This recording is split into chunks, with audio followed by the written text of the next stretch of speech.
This week's guest is Taj Smith. She's the president of the Washington County NAACP chapter and now an independent candidate for the Washington County Board of Commissioners in Maryland. Taj Smith, welcome to the Catio. How are you?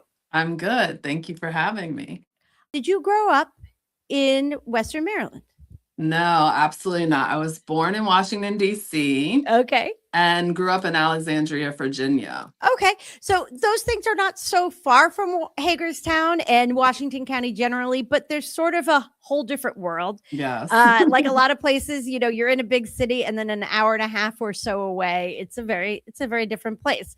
And what brought you to Hagerstown and Washington County? So long story short, I lived in Ohio for a bit. My grandparents lived there and I wanted to move back closer to home.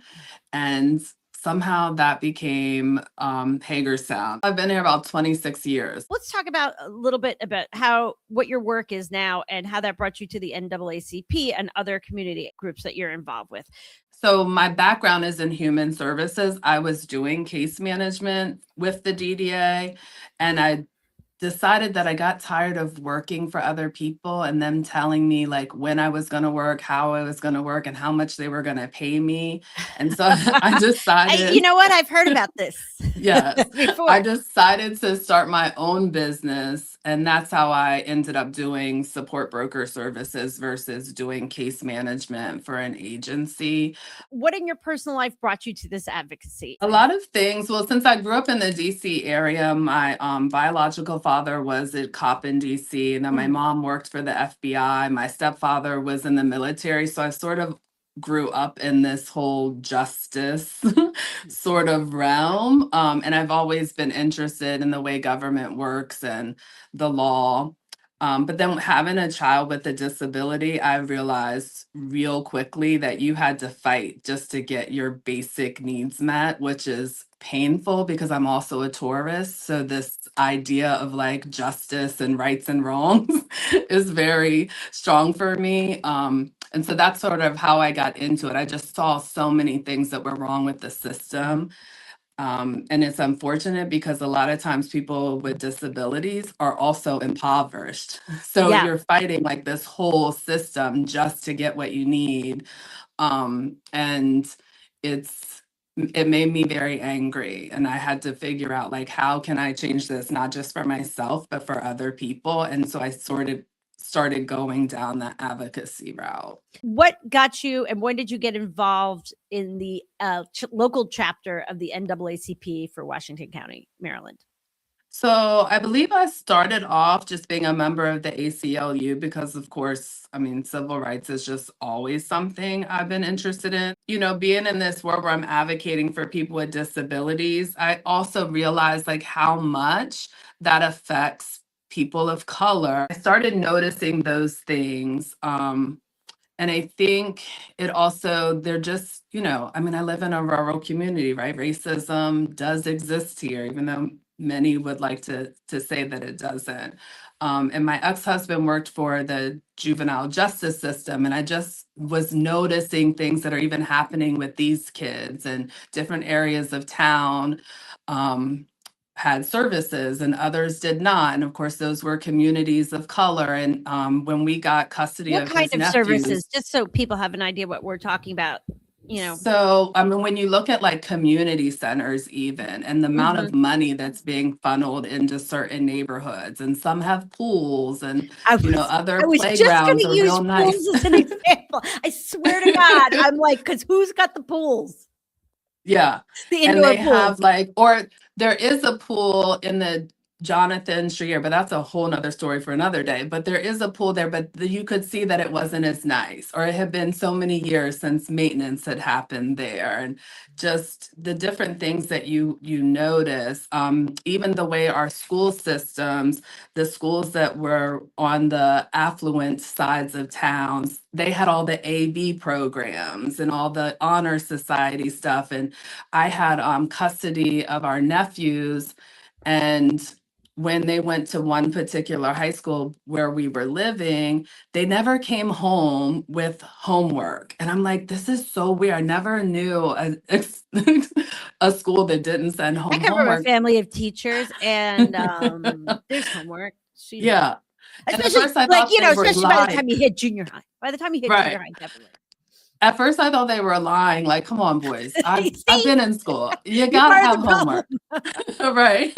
So I called the school and then come to find out they only had enough books that they couldn't give each student a book. So they were doing their work in class. They couldn't take them home. But yet the school on the other side of town, everybody had books, everyone had homework, there were extra clubs, like all these things. So I'm noticing these things just happening and I'm like, something, I have to do something. I don't know what, but there's got to be like some organization I could join, be a part of, make a noise, like get in there. And that's sort of like how I ended up becoming a member of the NAACP. People think of Maryland, especially now, as this trifecta blue state. And they think that that means that there's equality flowing through the streets, more civil rights, and they're more respected or they're more embedded. And in some ways they are. But this gets back to the whole issue of, the county or city or town where you live has a lot of control over your life and how things are spent. We see it coming down, especially importantly, in places like the Board of Education, or how you're spending maybe like local transportation or facility funding. It's a very local decision. I mean, when you're talking about certain schools not having enough books, we're talking prior Brown versus Board of Education kind of shit right now. What do you wish people understood about, yes, you're the president of an NAACP chapter in Maryland. We've got the only Black governor in the whole country right now here. It must be a great time. Must be a great time to be an NAACP chapter president in Maryland, right? It's just like everything's coming up roses. What's it really like? What's it Not like? at all. It's a lot of hard work because we didn't really have a branch. And I mean, before I became president, I did other things. So I didn't just like you didn't join roll in and become you're president, right? president. I'm skipping ahead, right? She didn't just roll up Right. one day and say, like, I'm president now. Right. President Taj has arrived. So there's just been this, the NAACP just has never done well here. How substantial is the Black population compared to the general population in Hagerstown or Washington County? So I think if you look at the overall demographics of Washington County, you're going to see that there's about 14% of Blacks. So there's this narrative that Washington County is red, but when you look at the demographics, it's probably more purple. The problem is that those the unaffiliated and even Dems don't have high voter turnout. And I think that's just because a lot of voters are emotional. And we're also disconnected. So I don't want to vote for anybody I'm not passionate for. And it's not like I'm just going to vote just to vote. Like I need to believe in you. And if I don't, I'm just not going to show up. And I think that's what's happening here. But if we could have people step up to run, because for a long time it's just been the same people running every time. And so then of course I'm not going to show up. Those guys have been around. Why? I don't care. There's no one to be passionate about. But I think what you see happening now is more people are stepping up. We have more people put their names in to run this election than I think the other two cycles. And people are feeling passionate. They're like, I hate what's happening here. I hate what's happening in the state. I hate what's happening federally. And everybody's like, even if you're a one issue voter, you're passionate now. Like I've gotta like die on this hill and like change something. Let's talk about something that people in Washington County might be passionate about right now. For those who are not aware, the first federally purchased property structure that is intended to be turned into an ICE quote unquote warehouse that is meant to be a mass detention incarceration center for people whom they detain through ICE action, who may or may not have had, likely not have had any due process of any kind to be put there. As we have seen in the news over the last several months, we have citizens, we have people who are in the you completely law abiding in the process of getting their citizenship or their green card. I mean, it's not an instant thing. There's a process for that. There are people who've been showing up to their court appointments, all sorts of people being put into these black holes that are very dangerous and have a lot of impact on the community, not just the sort of morality of mass incarcerating people with no due process and then putting them in horrific conditions where they're more likely to get sick, to die, to not get medical treatment, to not have access to attorneys or family, have no idea where they are, but also the ramifications of that on the very practical existence of a county and city. And so, for example, with what is called often the Hagerstown warehouse, it's outside of Hagerstown. It's in Williamsport, which is a very small, like 2,000 person town. I've been to the facility once.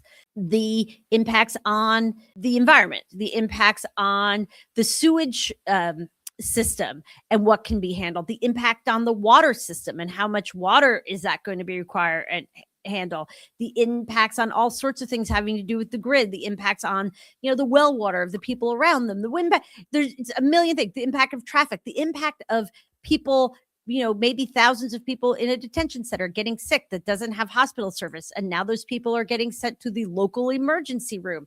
And that is already, I am going to guess, like just about every other emergency room in the country, overwhelmed much of the time. Mhm. And then those very sick people taking new novel diseases into an emergency room. And now we're in the general population and so on. I happened to see a video where you were at a Board of County Commissioners meeting in Washington County. And they had actually allowed some kind of commentary on an issue.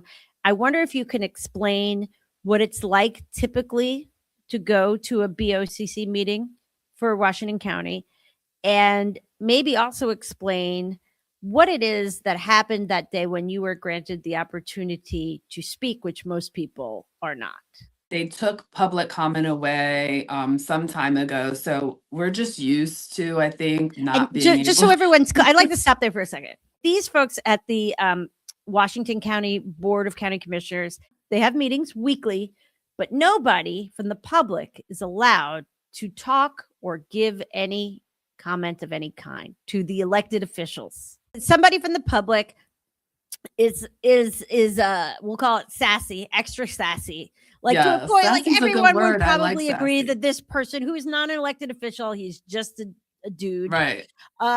He's obnoxious, maybe. He's obnoxious. Yes, but their solution to him being obnoxious is that nobody is allowed to speak ever. Now, for the 1.5 minutes that I was an attorney, I spent a chunk of that on being a First Amendment lawyer. And that's not usually how that works. Yeah. And, so they are right in that the Open Meetings Act doesn't require them to have public comment. But you would think that they wouldn't do a disservice to all of the community to handle one person. That's what I mean. It's just a very broad. It seems like other places must certainly have similar problems and didn't just shut it all down. They might have to suffer with him for 3 minutes. But instead of just suffering for that 3 minutes and then moving on to the next person or agenda item, they decided to punish all of us. And the problem with not having public comment, it's not just our opportunity to speak to them, but the public is watching these meetings, and this is where we learn information. So I'm able to learn about what's happening across the county, not just in my municipality. I'm able to know what my neighbors are thinking. Like, I might be having this problem that I think is only my problem, but when I hear 10 other people come to speak about it, I'm like, oh, wow, we all have this problem. And then collectively we have power in saying, we all have this problem. You guys need to do something. So now that we don't know that, we can't hold them accountable because we still think it's only our problem. You're being isolated from one another. Right. Yeah. And that makes everybody easier to control, in my opinion. Right. So you so in January or was it early February boy, time is a flat circle for me. Yeah. They sort of announced, and we won't go into all the backstory about how they may or may not have really been helping the federal government buy this land and this or that or the other thing. But we've covered that in other places, and there's a lot of reporting on that. But we know that earlier in the winter, I believe it was in February, they came out and passed a resolution saying ICE was great and long live ICE, like hashtag I heart ICE, whatever it was. It was weird. Yeah. And it was a couple of days after it was reported, but not really by them, that that the federal government had purchased this land and this enormous, absolutely so much more enormous than it was in my head, warehouse, that and all the things they were going to do, and then quick tried to rush through like a comment period in 8 days and pretended that they had done all the studies and they hadn't. And now a federal judge, after a suit by the Attorney General of the state of Maryland, has paused any work on that facility. They have not been open to comment about this. Is that fair to say? Oh, absolutely. I mean, I think it was perfect timing for them and maybe even purposeful. Like, because In what way? I don't for 1 minute believe that they didn't know about this until the rest of us found out about it. So, isn't it convenient that we end public comment and then we do this horrific, horrible thing that everybody's going to want to comment about? Right. Yeah. And so recently you went to a meeting and they were discussing something else. They were discussing Yes. something about the 911. Yeah, so because they've limited public comment, really the only time you can speak to them is during a public hearing because there are certain things that the commissioners do which require a public hearing. So It's sort when of they do when they do things like try to increase the 911 fees or explain what that is. Explain what's yes, happening with that. so they had an agenda item which said they were deciding whether or not they should increase the 911 fee. So the Maryland state law allows them to charge a certain fee for our 911 calls. And they were charging this minimum, um, or the maximum, I'm sorry, that the state allows. But the state also allows that if the call volume exceeds what the county has budgeted for, then they are able to increase that fee to cover that amount. Well, not the whole amount, a portion of it. So then they decided like, well, let's do this because our call volume is far exceeding what we are getting reimbursed for. So they had an item where they wanted to discuss, and it was only 75 cents per call. So we were talking about increasing the total cost to $2. But over the amount of estimated calls, they think they could help fill $500,000 of the $3.7 million gap. So wait, say Yeah, those numbers so again. the gap that they said that the difference between the amount of calls that they're getting and what they budgeted for is $3.7 million difference. And hey, not for nothing, but we've seen tremendous increases in 911 calls from detention centers around the country because Right. they have no way to take care of the people. They do not hire, a lot of it's private staffs. They don't have doctors and real nurses, like staff people. Whenever there's an issue medically, they have to call 911 and send ambulances and all this stuff. So it's only going to go up, I guess, is what I'm saying. With this detention center they love so much. I saw this line item and I thought, oh, wow, this is something I can relate to the detention center. Like, Right. this means something. This may be our opportunity to like say something. And so I consulted because I'm also on the ACLU Western Maryland advocacy team. So I consulted with other advocates like, okay, can I do this? Am I going to get in trouble for doing this? What should I say? How can we approach it? And staying on that like 911 fee, which is related to taxes, which is related to public safety, which we can relate to the water, like all these things are related. And there is no way to say that they're not. But I strategically made sure that I mentioned, like, because I was worried that if I just droned on and on about other things and didn't keep saying 911 or Oh, of course. fiscal impact or taxes or public safety, that they would say, oh, you can't say this. So I strategically placed, these topics or words in what I was saying so that they wouldn't have the ability to say, you're not on topic. Because Um, just to summarize, you are connecting kind of obvious dots for people that the need to increase 911 fees might be important when you're thinking about allowing a huge detention center right, to go right. forward. So, what were some of the main points you were trying to connect for people? So we're already at a budget shortfall, like just for this one thing. So think about how that impacts us overall. Like we're going to be getting less tax money. And right now you're asking the taxpayers to help you with your huge shortfall. So if this just keeps growing and growing and growing, are you going to come back and ask us for more money? Because now we don't just have an issue with 911 calls, but we're going to have an issue with schools. We're going to have an issue with roads. We're going to have an issue with water and sewer, like all these things. What is your plan as you're making these decisions? And all those things are going to make all those budgets are going to be strained further because Right. of this detention center. Right. And what are you going to do when, like, people are calling 911 because they need fire, they need police, they need medical staff. So what happens? We're already overburdening the system. So clearly we already have issues here, whether they're mental health, whether regular health related, whether they're crime related, whether they're fire. We have issues. We are overburdening our 911 system. Our public safety departments are understaffed and overworked.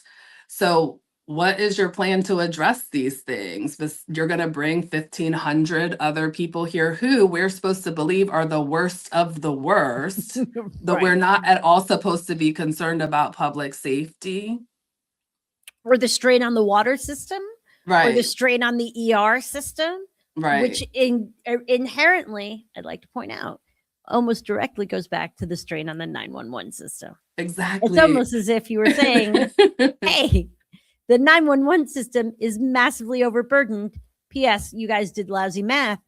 Right, When you add this detention facility, as we can see, you are overburdening it X-fold. right. Because And you're what are bringing you the going to same number do? of people into the detention center as live elsewhere in the entire Right. little town there.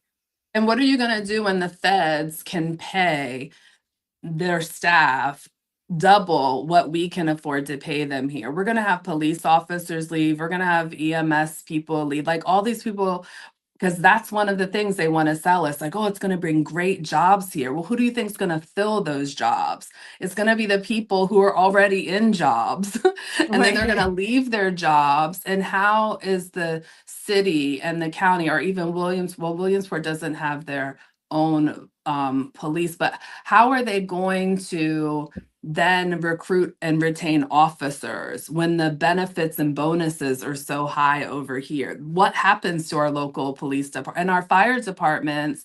Most of them are volunteer. So that's a whole nother burden on them. And we don't even have enough water.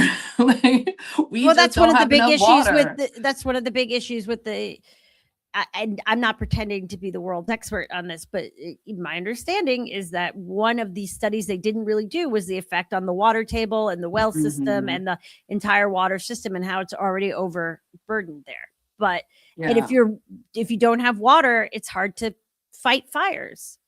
I right. would think. I mean, unless Yeah. someone's got a great new plan I don't know about. The so you went and you were talking about the 911 shortfall and their desire to tax more for it, but then also looking future forward, saying if we're going to fall short this way, what's it going to be like next year if this thing goes forward? They didn't like that. No. And so you get your 3 or so minutes of time to discuss the desire of the board to increase taxes to cover the shortfall of the 911 system. From your point of view, what happened next? So Dave Williams from Indivisible, who is also a candidate for county commissioner, he actually went first. And Dave might not know this, but I purposely let him sign his name on the list before mine because I knew what he was going to be doing, and I wanted to see their reaction, like before I went up. And they just let him speak. They didn't interrupt him. What did he do? What did he say? He related the 911 issue to the detention center. But he did it differently. And I was saying, no, don't increase our fees because you guys have made this really bad mistake and it shouldn't be our burden. Where Dave was saying, yes, you should increase the fee because you're going to get a whole bunch of calls now because of this detention center. So he took a different angle, but they never stopped him.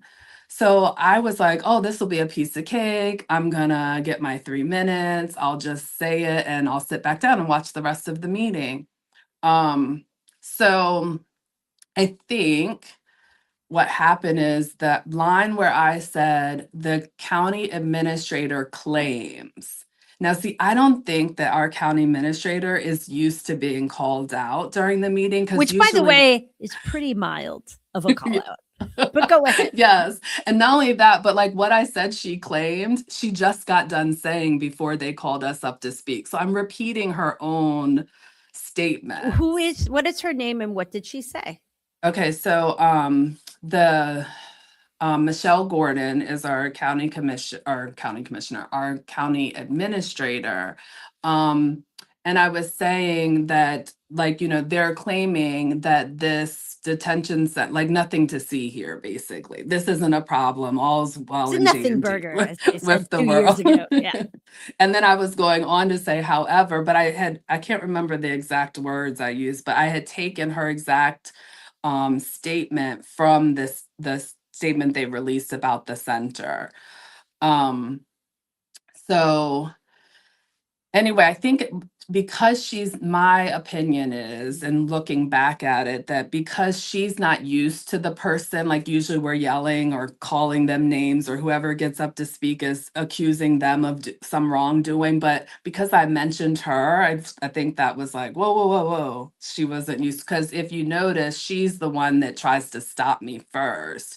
But Barr is the president of the board, so she needs him to do it. So what is it that you said? I said that the county administrator claims that they have no jurisdiction over the Wright Road property, because that's what they've been telling us all along. Oh, not our job. We can't do anything about this. And on what basis do they say they have no jurisdiction over that property? Because the DHS owns the property, so that's the supremacy clause they're saying. But they do have the ability to make decisions about roads, about sewer, about our 911 calls, like all those things that they're going to need to operate this facility properly and humanely. The county does have jurisdiction over. And so I was trying to make the point that you claim you have no power in this situation, but you do because of all these things. That's the point at which she is telling him to stop me. And I don't think that Commissioner Barr initially wanted to. Because you can sort of see him hesitate, and then somebody's talking to him, like he's repeating. I can't tell in the video, but like he is the marionette, or he is the puppet, and there is the puppet master. Right. Who is talking to him and telling him what to say? So it's two people. So it was the county administrator, Michelle Gordon, and then the county attorney, and his last name is Zach, I think. Is it Kiefer? Zach Kiefer. They're both telling him what to do. And is she, just to be clear, the county administrator, that's an elected position? No. Okay. The county commissioners hired her. Okay, so just so I'm clear, an unelected too, because I doubt the lawyer is hired. He's not the attorney general of Williamsport or whatever. He's hired too. Not the Anthony Brown of Hagerstown. So the county attorney and the county administrator, who are just paid folk, like a federal worker would be, or like someone who works for the state government, they are telling the elected chair or president of the Yes. Board of County Commissioners in Washington County to shut you up. Yes. And he is doing it. Yes. And if you notice, so I have noticed, I go to the meetings or watch them over the past maybe November-ish. If you pay close attention, this is happening all the time. She is telling him what to do and say. They are all looking to her for guidance. She passes notes. If they're not listening, she'll get up and even say something to him. And then also then the attorney, whatever it is, seems to be like the optics of it or whatever it is that she's directing. If they're not following in line, that then the county attorney will step in and tell them what they should be doing. So I don't know what's happening behind the scenes, but I have been able to observe that behavior during meetings. I've noticed that other people are picking up on it because if you go look in the comments, people are like, wait, why is she telling him what to do? So this is visibly becoming a thing that it appears that the county administrator is making a lot of the decisions. She's also the person that sent that email to DHS to say, hey, come here and give us all this money and we'll exchange whatever you want if you do this for us. I'm going to be blunt because I can't. You can take the girl out of New Jersey, but you can't take New Jersey out of the girl. Who the fuck is she? Because she's just not a normal federal worker, state government worker, is not trying to run this show like this. So she's like the Stephen Miller of Washington County, Maryland. Oh my in gosh, my that's mind. great. That's it's great. that I love it. Nobody elected her. She didn't have to go through a Senate confirmation hearing, nothing. But she's whispering in the ear and doing all this puppetry, and is apparently behind these emails, this paper trail that's been coming out of before the board knew that the feds were coming to do all this, indicating that they knew, and she's implicated in that. Is she? I mean, is she big in politics? Is she related to or married to somebody who's big in politics? Is she got big dreams? Like, I honestly don't know her well enough to know. I mean, I see her in meetings, I see her at community events, high and by. I do know that she used to work for the city. And I don't think that their relationship ended well. And so, okay, just gossipy, like local gossip is right. That Totally like we're just people are saying, yeah, we're not saying. Word on the street is that, maybe the county, like the reason she got this job may be their way of getting back at the city, because there's sort of been this rift between the city and the county. And even though the county, these 9 municipalities are part of the county commissioners have very much operated in a way that the city is separate from. And it's sort of been this us versus them climate here.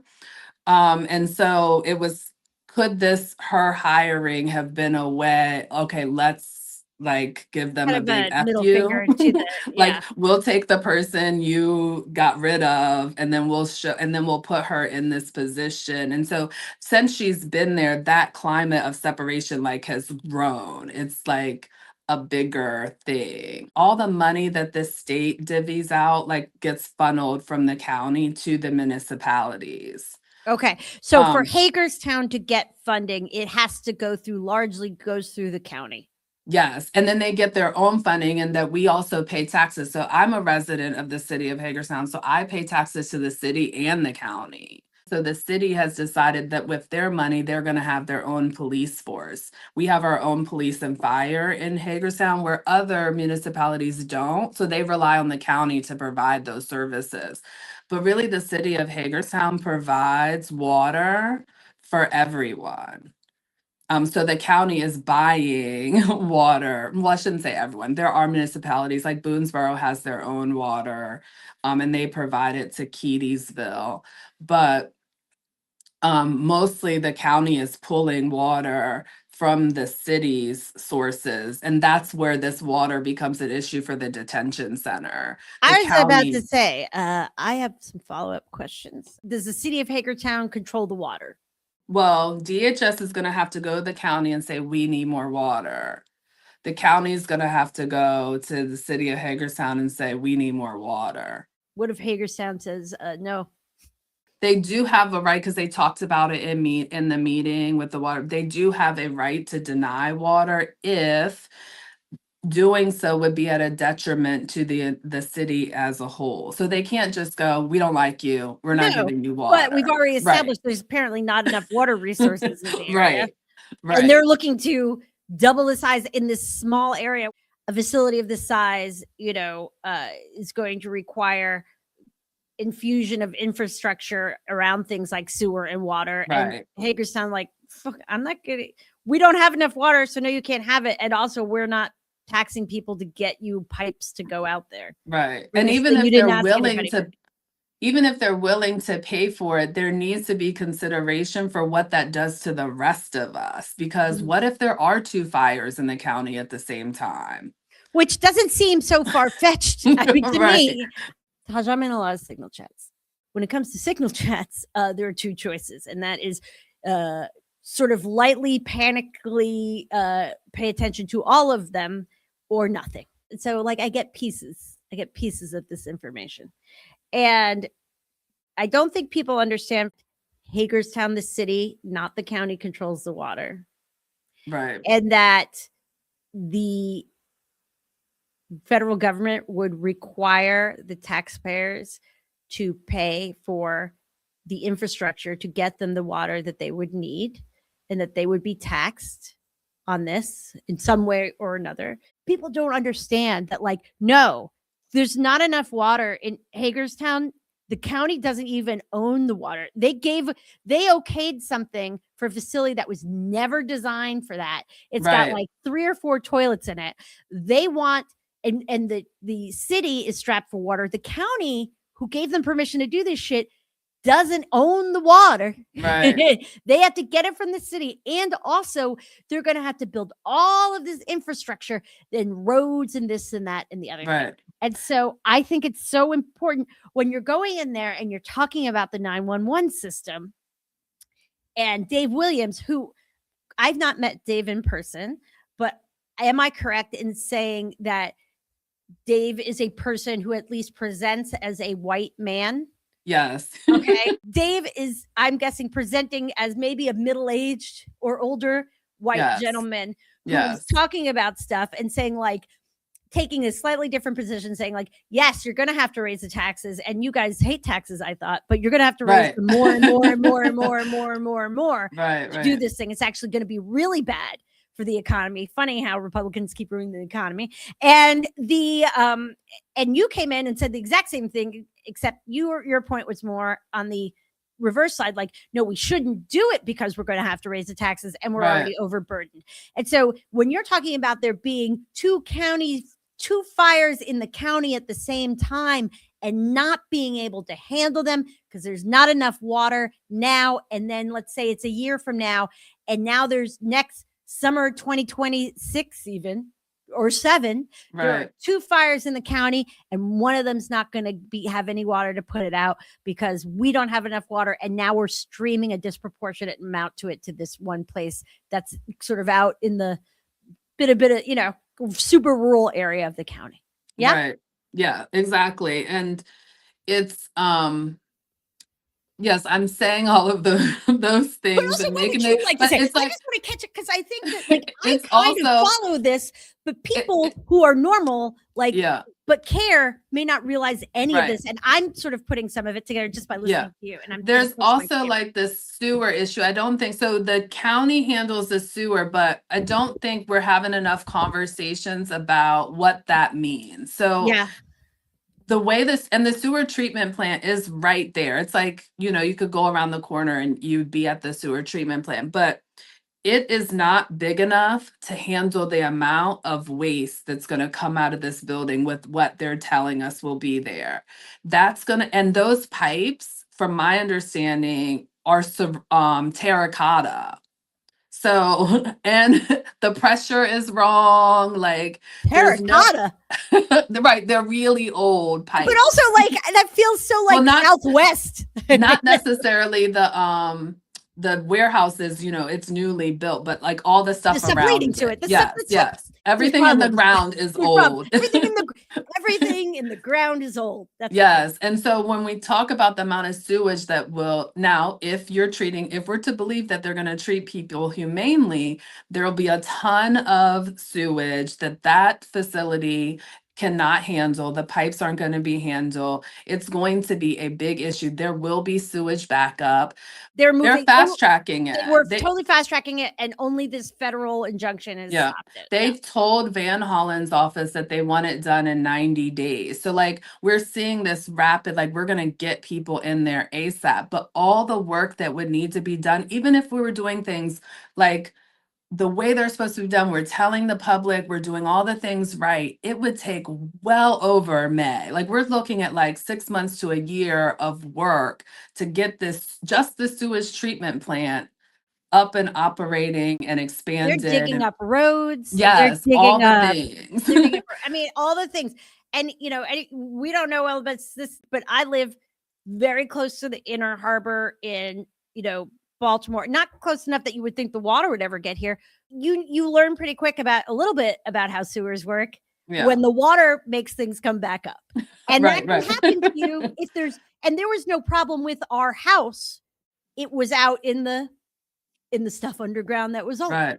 There's schools within a mile of there. There's a child care center over there, like all kinds of stuff over there that will have a human impact. And just so we're being told, the new statement from the county is that like, oh, DHS ensures this. It'll be the finest medical treatment facility on the face of the earth. And, all these things. And they're willing to pay for whatever's required. But let's say all of those things are true. Let's believe, even though we know that they're not true, because we see them happening in other places differently. And even in Baltimore, it's happening differently. Nothing's humane is happening there. No, they are liars. They have been shown to be liars. Right. As evidenced by even Christy McNone managed to get herself fired, which is saying something in this administration.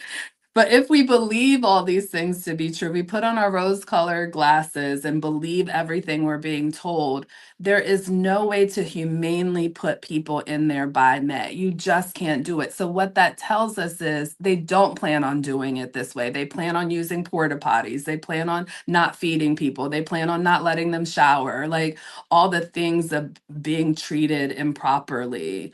I don't know how you can have a state-of-the-art medical facility without proper water and sewage, but okay, like it doesn't match up with the reality of what's happening. What we know to be true doesn't match up to the statements that you're giving us. So you're in the meeting and they walk you out, and it wasn't a request. It was you are now being ejected from this meeting. Yeah. I mean, the sheriff asked me to leave, and I wasn't going to fight with the sheriff because I did have to get home to my children. They rely on me. Well, that's also how they intimidate people, right? The process is the punishment, sort of.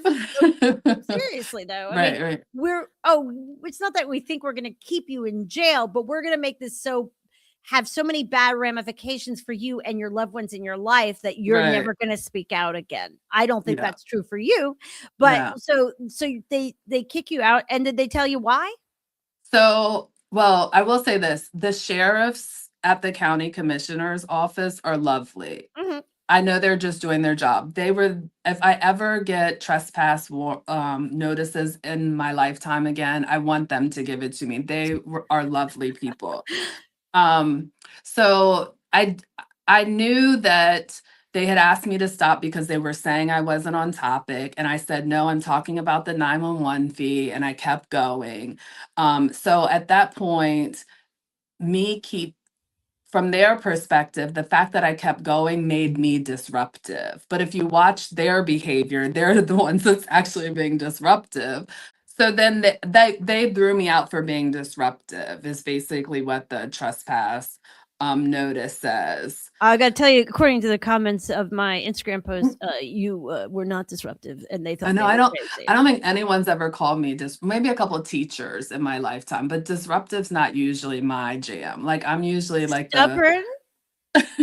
stubborn for justice. I'm more of like a revenge is a dish best served cold type, like You know what? quietly and I strategically. I hadn't really thought about it, but just the way you said that, I very much believe you. So I'll keep that in mind. So that was an important act of, I mean, I guess it turned out to be civil disobedience. It wasn't really intended that way. Right. It shouldn't have been, but it was. And I guess maybe that's really the point with civil disobedience. Yeah. It's like people are making something criminal or illegal or what have you that really isn't. So when we're making decisions about what we're going to do, have we included the voices of the people we're trying to protect or serve? Like we're all, even with the protests, we're all deciding like, oh, we need to do something. But have our groups reached out to immigrants to find out what they need? Have we talked to them to find out what they're afraid of and which ways we can best protect them?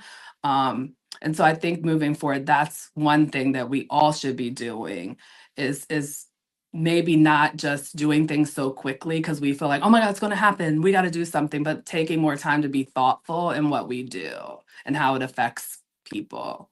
When you're running for county commissioner, are they all up for re-election this year? Yes, every Except for last Derek one Harvey, of them. who conveniently resigned before he had to put Right. out his financial Oh statements. my gosh, we could do a whole podcast about Derek That's the Harvey, next so I podcast. won't get started. Maybe we should start a podcast and we just are.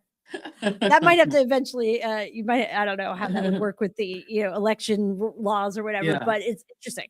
So the if I had the time and if I had some weird life where I just didn't have to work and like have healthcare and I could just like indulge my curiosity, the deep dive research, that's something I would be spending a lot of time on.